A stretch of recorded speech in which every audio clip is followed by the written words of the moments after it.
Hello and welcome to PSAA 636, Summer 2019 Final Submission by Hassan, Daphine, and Mary. We are working on a profile of international foundations. So let's quickly have a look at some of the definitions of international foundations and how they give. So, international foundations are foundations that are based outside the United States. They make grants available in their own countries and overseas. We can also refer to them as foundations who primarily engage in cross-border giving.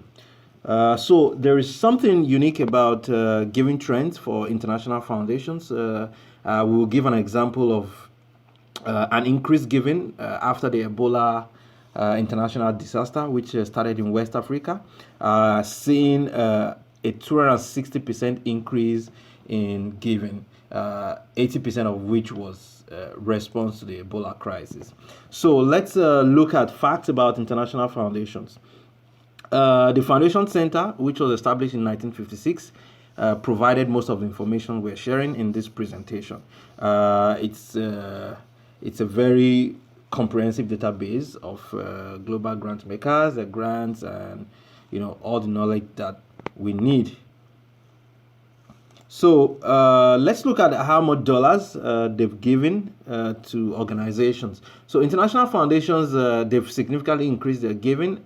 Most especially, we discovered after the recession in 2007-2009.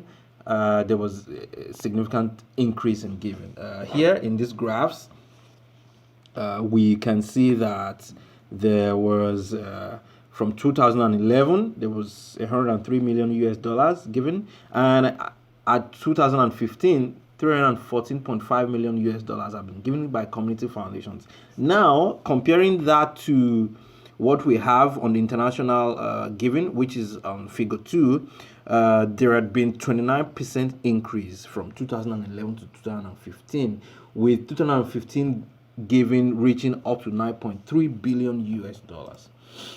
So if we're looking at the graph on figure 3, it shows the percentage of total giving or for international foundations from 2002 up to 2015. And as we can see, there was a dip in 2010, and that was just like about the time for the recession, and a significant increase in 2011, which was 29.9%.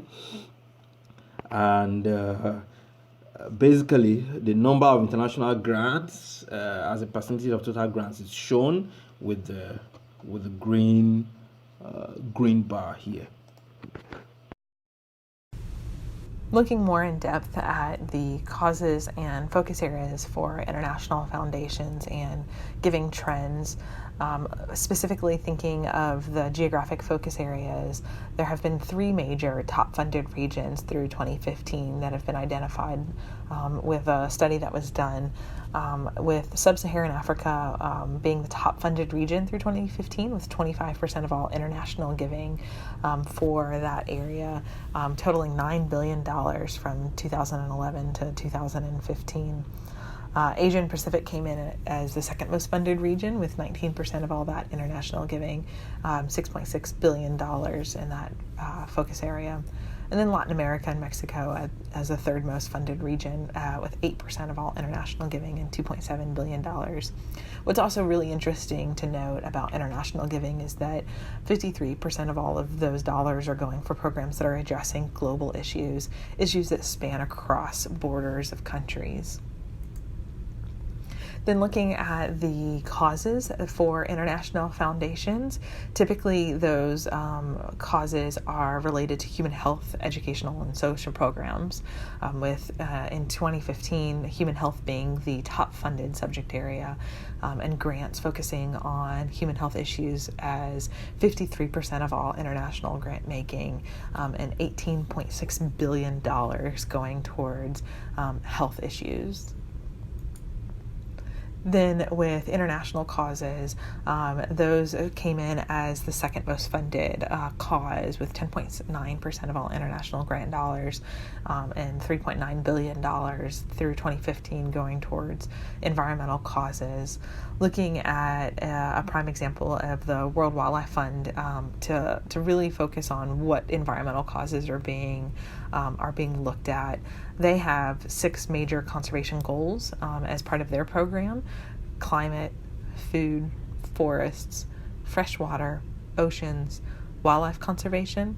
But these 6 major conservation goals are really seen throughout a number of different international foundations as well, and really cover the breadth and width of environmental causes.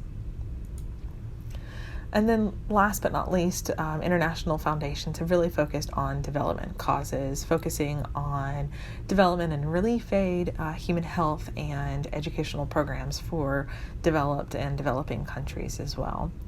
What's interesting to note, in 2016, the United Nations brought their 193 member nations together to look at 17 sustainable development goals to be titled the United Nations Development Program. And this program came together really as a universal call to action to end poverty, protect the planet, and ensure that all people enjoy peace and prosperity. And looking at each of these 17 different sustainable development goals, you can really see that call to action to end that poverty, improve health and education, reduce inequality, spur economic growth, tackle climate change, and preserve the planet's oceans and forests. And the United Nations put together to ensure the goals are achieved. Each of these goals also has a set of targets and indicators associated with it so that progress towards success can be measured. And international giving has been really focused on these 17 major sustainable development goals. We're going to talk about the future of the International Foundation, Mother and Child Care, the Mother and Child Care Foundation. Mother and Child Care Foundation was established in 1994. The purpose, the foundation is to advance the health interests of the mother and infant through medical research, education, and community action. The goal currently and in the future is to focus on nutrition, which will in turn help prevent disability and chronic ill health in children. Now, global water shortage. World Vision. World Vision is an international nonprofit that deals with the water issues in the different countries. Water shortage made its first appearance in the 1800s. Since 1900, more than 11 billion have died from the drought. The drought has affected more than 2 billion people. In 1972, the 1948 U.S. Clean Water Act was updated for legislation to control water pollution and funds construction of sewage treatment plants. The World Water Day was designated by the UN General Assembly on March 22, 1993. The future of World Vision has set goals for the global water work. By 2020, serving clean water to 20 million people. 2022, working in Rwanda to have clean water for everyone. And 2030, everywhere World Vision work, they want access to clean water and sanitation for 50 million people. Child education. The International Foundation here is Global Funds for Children. Global Funds for Children invests in community-based organizations around the world to help children and youth reach the full potential and advance their rights. The future is to partner with other community-based organizations to build a world where all children and youth are safe, strong, and valued. The environmental waste trend. The International Foundation is the World Economic Forum. Global waste will increase by 70% by 2050, according to the World Bank. There is a benefit the country could reap economic and environmental by collecting, recycling, and disposing of trash. It is also reported that a third of the world waste is dumped openly and not treated. It is mentioned that the rise in rubbish will outstrip population growth, reaching 3.4 billion tons by 2050 from around 2 billion tons in 2016.